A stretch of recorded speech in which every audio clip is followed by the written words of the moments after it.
লই যাবো কোন জায়গা দেখেন। ওই কইতে কইতে চলে এসেছি চা বাগানের এককালের ভিতরে। এই যে শ্রীমঙ্গল একটা চায়ের বাগান, এর আশেপাশে কিন্তু মেলা ঘর আছে, আবার মাঝে মধ্যে একটু দুটো বিয়েও হয়।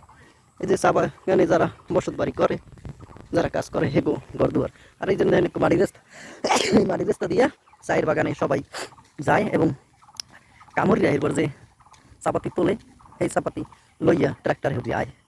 তাই মুই দেখি কত দূর আমরা লই যাইতে পারি চা বাগানের ভিতরে। মুই অর্থেছি দেখি মোর ডাইনে বামে সব দিকেই চা বাগান। মোর দ্বারা অনেক ভালো লাগতেছে যে ওই একটা চায়ের বাগানের ভিতরে দেখছেন। এই যে মুই এখন চায়ের পাতা দিছি লগে এক ভাই আইছে, যে ভাই হে সুন্দরভাবে চায়ের পাতাটি তুললে মোরে দেখাইবে কেমনে কেমনে চায়ের পাতা তোলে।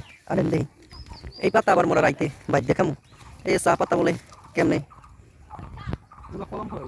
ওইটি তাহলে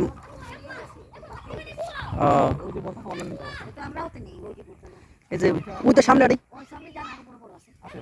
ও হেরা কইতেছে যে ওরা যে বর্তাটা খামু চায়ের মাথা, চায়ের মাথাটা যে খামু হ্যাঁ এ জায়গা কলম করাইছে, এ জায়গার বেশি নাই। ওরা আস্তে আস্তে সামনে যাইতেছি।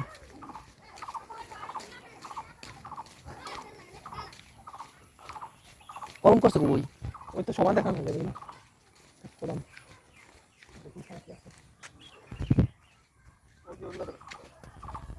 ও এই যে আমাকে বড় ভাই চায়ের পাতাটি সেরতে আছে যে আমরা রান্ধে রান্ধে ভাই দেখামো।